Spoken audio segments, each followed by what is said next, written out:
Değerli qonaqlarımız, bugün daha güzel bir ad günlərimizdə olmasa, təbriklərimiz var. Bizim güzel tələbələrimiz universitetlere qəbul olunub. İlk bir alqışımız gəlsin İsa bəyin şərəfinə. Prezident Akademiyasına qəbul olunubdur. Bir gürültülü alqışlar Fərid bəyin şərəfinə gəlsin. Ada Universitetinə qəbul olunub. Və Əli bəyin şərəfinə Aviasiya Akademiyasına qəbul olunubdur. Rəsul müəllim İdman İnstitutuna bir gürültülü alqışlarla Rəsul müəllim və içərilərində bir Nəzrin xanımımız var. Memar İnşaat İnstitutuna qəbul. Bir gürültülü alqışlar cəmisinin şərəfinə gəlsin. Təbrik edirik. Uğurlarınız bol olsun inşallah, səsiniz uzaqlardan gəlsin inşallah. Haydi şişse haydi gönlümü saklayıp gizleyen sevincimden haydi telefon telefon telefon. Haydi şişse haydi gönlümü saklayıp gizleyen sevincimden haydi telefon telefon telefon. Sızlar yana düşerken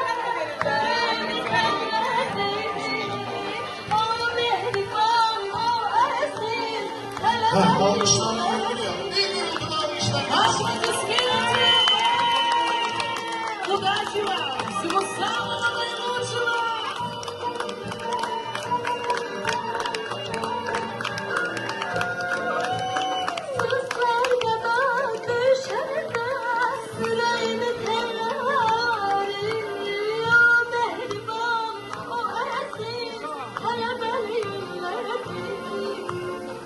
İsa, götür o bıçağı, bıçağı.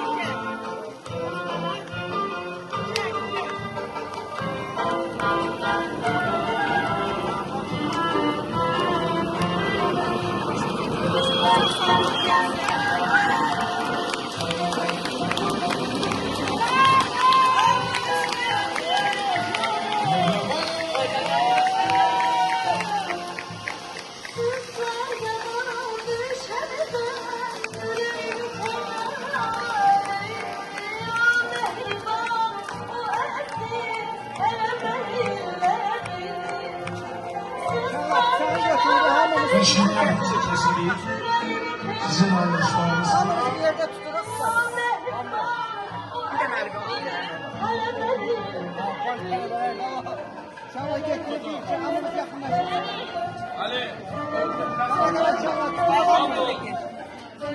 Arzularımı değil. Arzularım. Size güzel bir hayat arzulayıram. Geleceğiniz uğurlu olsun. Güzel maliyetleriniz olsun. Sesiniz ucalardan gelsin.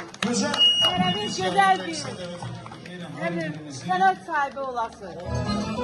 Sanat size sevinek.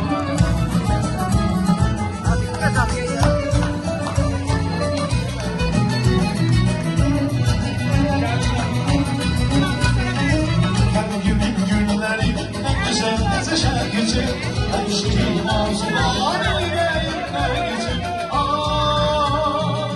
Çala çala bin seferler yurdumuza, savunum olacak şehir yurdumuza. Açarsa günlerimiz, yaşarsa senlerimiz, yaşarsa ellerimiz, günlerimiz var. Açarsa günlerimiz, yaşarsa senlerimiz, yaşarsa ellerimiz, günlerimiz var.